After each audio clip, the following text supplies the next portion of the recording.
response line, email us, or connect with us on social media.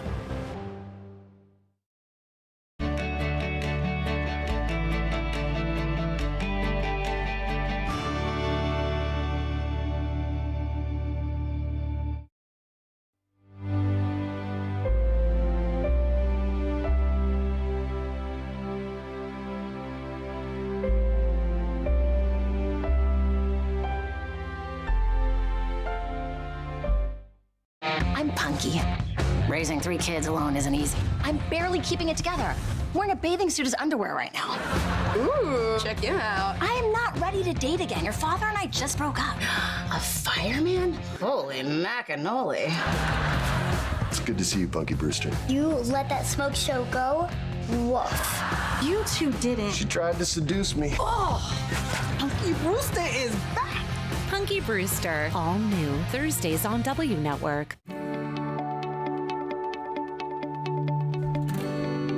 You're watching Rogers TV.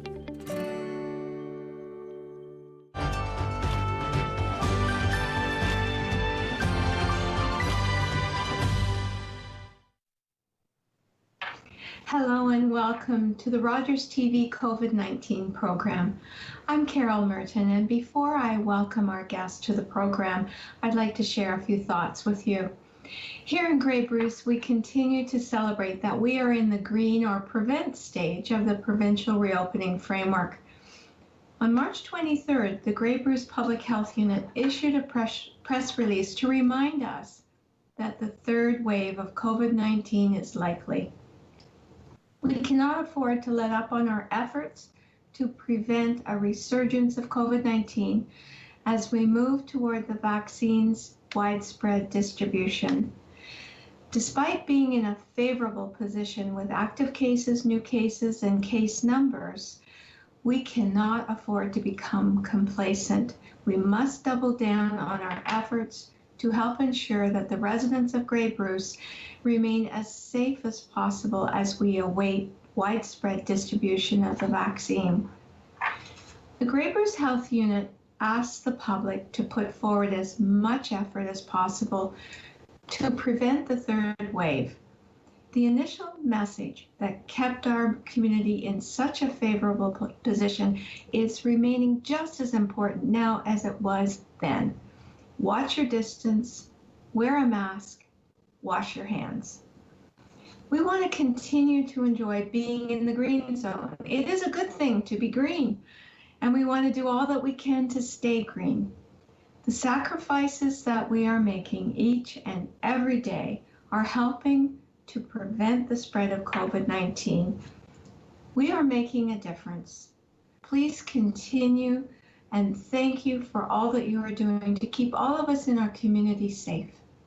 And on that note, I want to welcome our guest today, Alice Wannan, who is from the Salvation Army and who's going to be talking about the food banks and especially the food banks in COVID-19 times. Alice, thank you so very much for being here.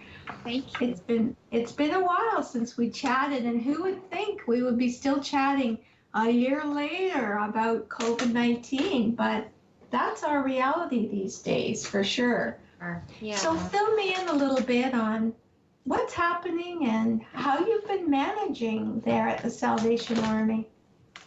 It has been quite the year. Actually, I think we're in week 56 now, if I'm not correct. Oh my goodness. Of COVID, and we are still in lockdown at the Salvation Army.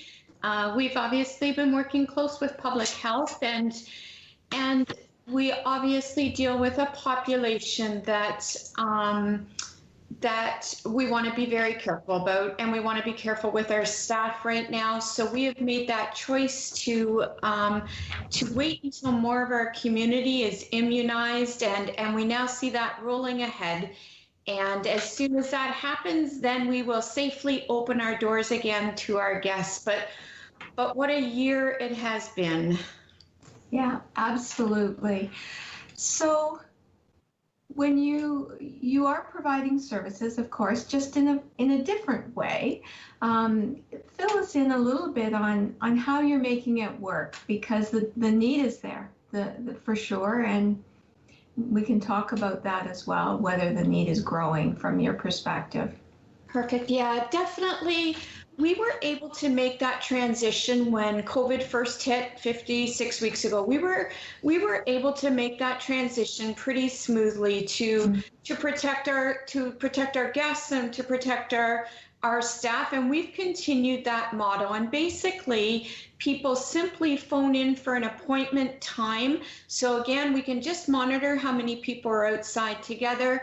They ring a video buzzer alarm that's connected to our building, and we take pre-packed hampers outside to them, load them up in their vehicle or in their carts, and off they go. So there's very minimal transaction between people. We're able to talk to them lots through our video screen, but as far as face-to-face, we're obviously masked, and as soon as they get their food, we encourage them then to be on their way so that the next people can come safely. It's worked well. We've been obviously able to assist more folks because they're not coming into our building. Prior to COVID, we had what we called our shopping room, which allowed us to let people go through and pick the items that best serve their family.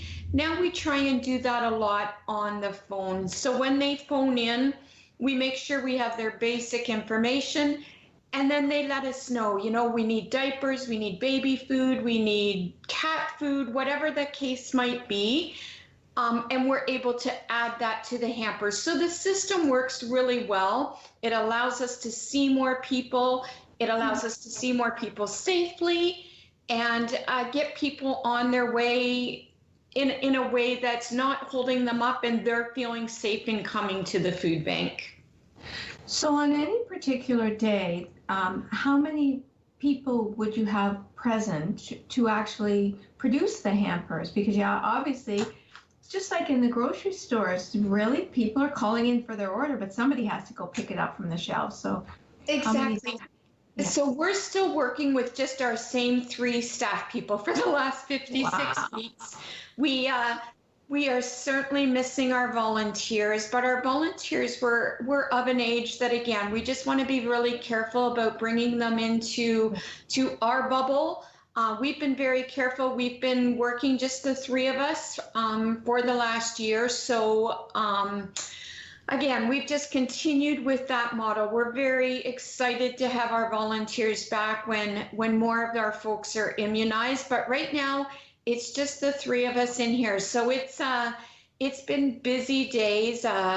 Normally, we're always here Monday to Friday, but we've had to come in on weekends, some weekends, just to help people or to get things ready for the following week. Certainly, there are busier times of the month than others. Right now, we're coming into a little bit of a lull as social assistance checks go out to some folks. That will give us a little bit of a break to get ready for the next little wave that will hit us. Right now, we're probably servicing just over 700 folks every month. So it's been a busy year for us.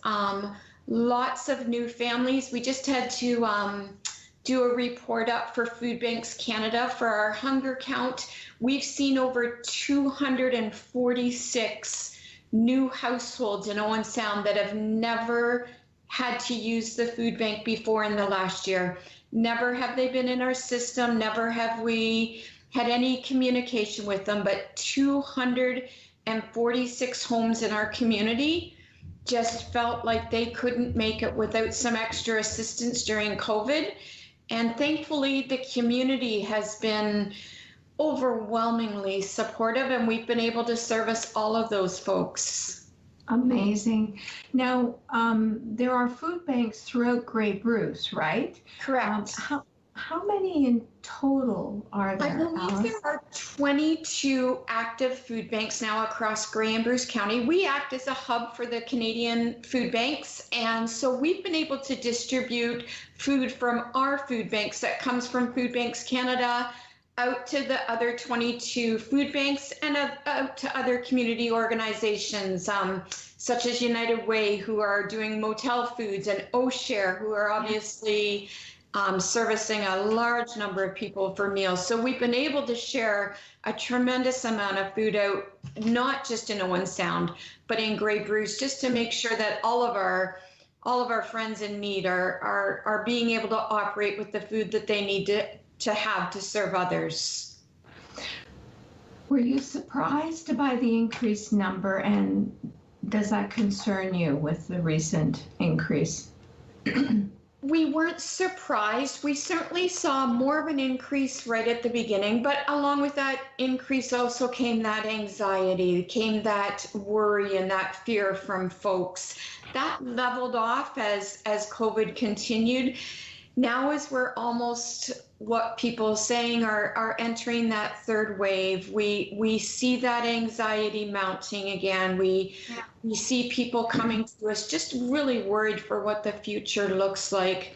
A lot of the people of those 246 that are new families are families that could never imagine themselves ever being in a position of needing food bank assistance.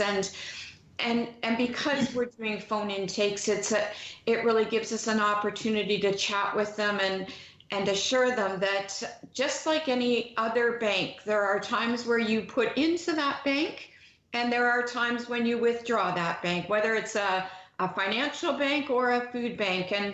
And right now for those 246 families, it's a time to withdraw, to make sure that their families are taken care of. And again, just we're so thankful to the community for their support, because we've never been in a position of running out of food that we haven't been able to help people that have been in need.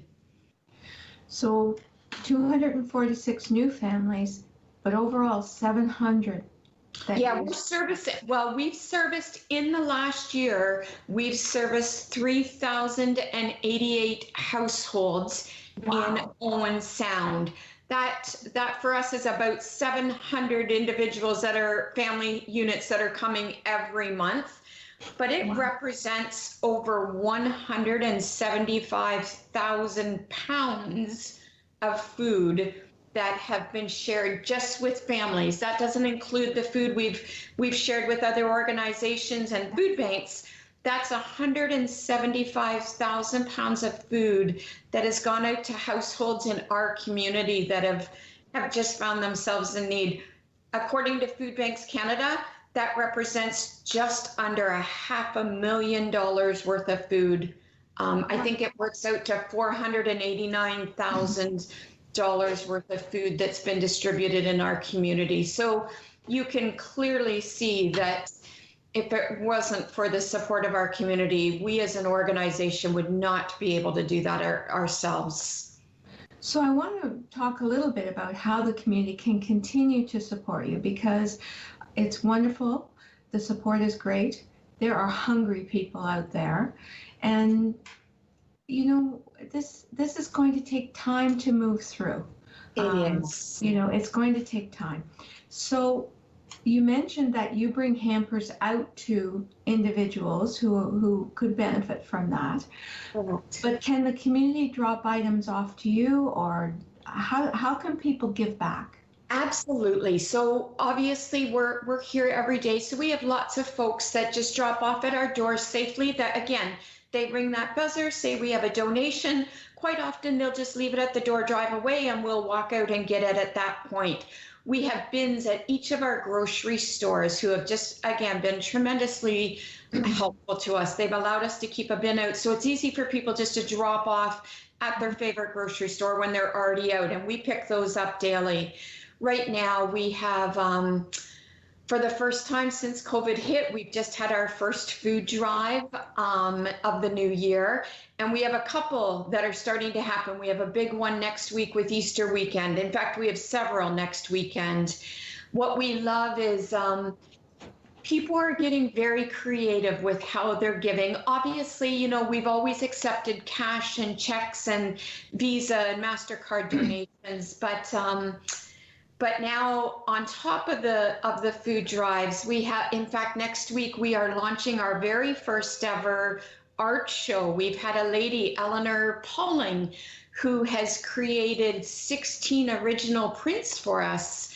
And we are going to be auctioning those off through the Rockford Auction House, and they're assisting us. And that money is, all of that money is coming right back to the food bank to support families over the Easter season and into the spring.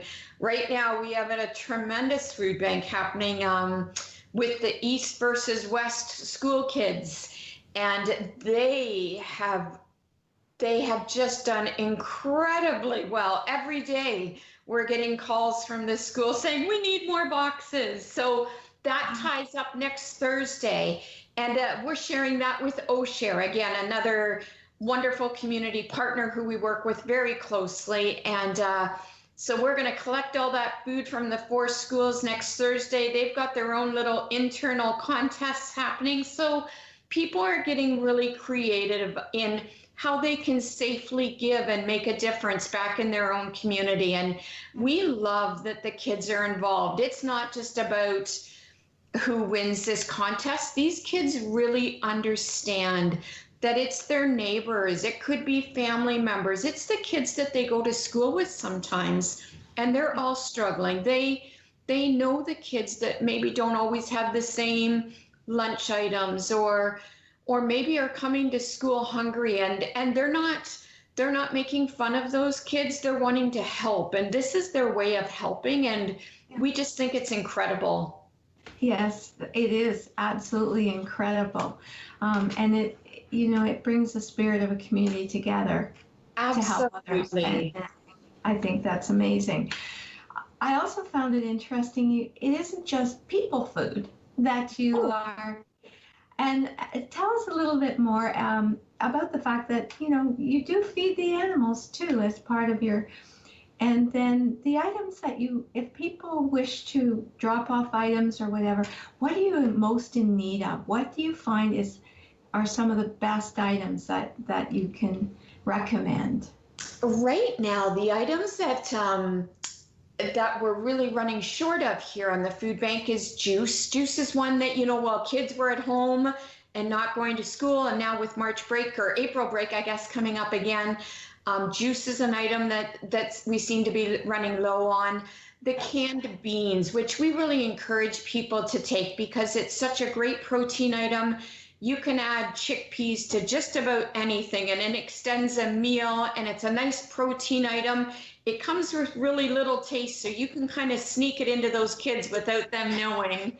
One item that we gave to the school kids was cookies, and a lot of people think that cookies are not a real basic need, but we understand that there's families out there with kids, and you know what? Kids deserve cookies, and whether that's for lunch or whether that's a little afternoon snack when they get home from school. But cookies is not something we regularly go out and purchase, but it is an item that we're asking for with the food drives. I think what's really exciting for us right now, and I've been with the food bank now for 29 years, so I've really seen it evolve. But our food hampers used to be almost 100% non-perishable food items. Right now, our food bank hampers are about 55% non-perishable. The other 45% is dairy items. Right now, we're giving out fresh cheese and milk and butter. Produce, we just picked up from OShare right now, who is sharing extra hardy vegetables that they had. So we're able to give out potatoes and carrots and onions and cabbage. We have lots of meat, frozen meats that we're giving out right now. We've got turkeys going out for Easter. So it's a nice, it's nice to see those hampers evolving from just all canned items, which everybody knows they fill a tummy, but they can sometimes not be the most healthiest of items. So right now we've really seen those hampers evolve. And so about 55% of it is a non-perishable item. 45% of it is a dairy or a meat or a produce item. And so we're able to give a lot more of those items away to our families. on top of things like diapers and baby formula and baby food, and like you mentioned, pet food. And I should mention that East-West food drive that's happening, those kids are collecting for the animal shelter as well. So it's the animal shelter, OSHARE, and the Salvation Army that are all going to benefit from these kids collecting food. So again, they recognize the importance of making sure that animals are taken care of. And for many folks who have been, like you said at the beginning of the show, really trying to be careful and limiting their outings, animals play a big part in that, and making sure that that they're taken care of has been a big priority for us as well. So there has been some discussion generally about the need for personal care items for women and seniors. Yes. How is that something that you would like to speak to? Absolutely. And you know what? We're in a really great position right now where, one, we can be very private about it and ask it on our telephone intake. But right now, we've been cleared to have what we consider a free shelf outside of our food bank. We load it up every day, and it goes out with all of those kinds of items, plus other items that we wouldn't normally put into a food hamper, such as like mayonnaise or salad dressings or those kinds of items that are a little bit more specific. So we put all of those items out on a free table, and as people come to take their hampers, they can privately look at those items, whether they're, like you said, adult items or women's hygiene items, and just take those themselves. They don't need to ask for them. They can just take them and tuck them in their vehicle, and they're ready to take home. We've been very, very fortunate that we have an abundance of those items, so we can put them out for just people to help themselves to every day. In our normal hampers, though, we're also putting in brand new toothbrushes, shampoo, laundry detergent, hand soaps, hand sanitizers. All of those kinds of items are going into our regular non-perishable food hampers as well. So we've, again, if we let people know what our needs are, they will give those items. People like to know what we're in need of. So when we said we needed toothpaste, we literally got in 6,000 toothpaste to share with the community. Yeah. And again, part of that is from larger businesses and manufacturers who are supporting us in that. But again, those individual toothbrushes, a lot of them came from our local dentists here in Owen Sound that said, here's 300 new toothbrushes to give out to your families, because we know oral health is just as important as physical health. Yes.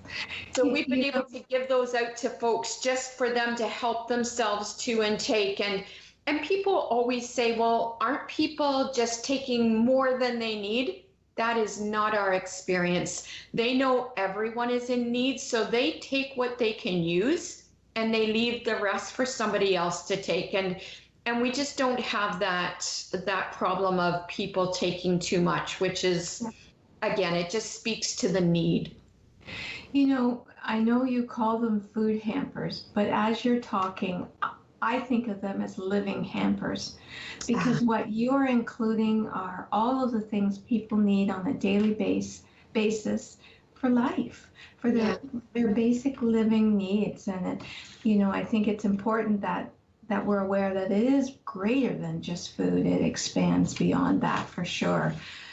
Now, we do have people who are from different cultures and from different food experiences. And how do you meet the needs of those that have those perhaps different tastes, textures, and desires? So again, that really comes back to the phone intake. We obviously have different cultures here right now who wouldn't eat certain meats that perhaps we would normally give out, such as pork or chicken or what have you.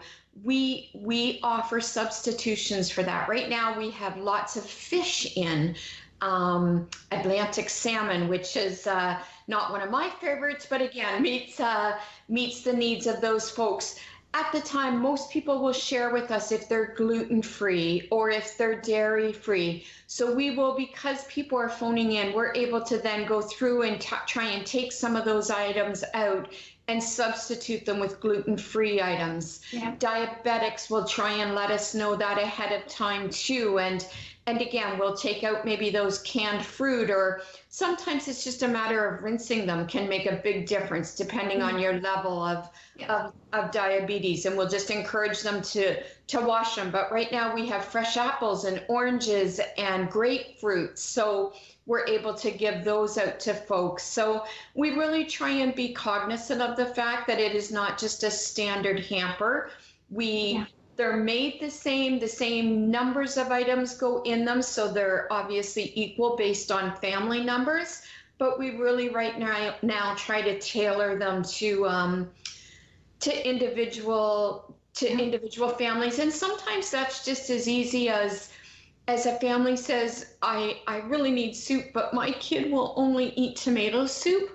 We're going to go back and we're going to make sure that it is tomato soup in that hamper, because we're not doing any help for that family if we give them pea soup and they're not eating it, right? So, you know, that client intake on the phone has become really, really important to us. Takes a little bit longer, but it's making sure that people get what they need. So we've invested that time for the foreseeable future. We certainly see ourselves like this for certainly another few months at the very minimum. And we now have that system working, and it works well for our guests. It works well for us. And we'll continue to do that until it's safe for us to open our doors. Yeah.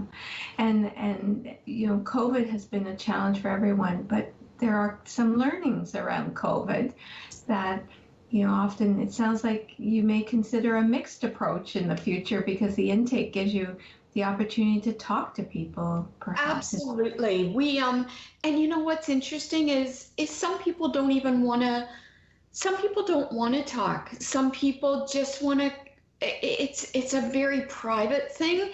Some want to come in and chat and share with what's going on in their life, and others are struggling to get themselves here, and it's easier for them if we can just, you know, pack their food up for them and get them on their way and let them go, and we're okay with that too. Right now what we're seeing is, obviously we're located on 14th Street.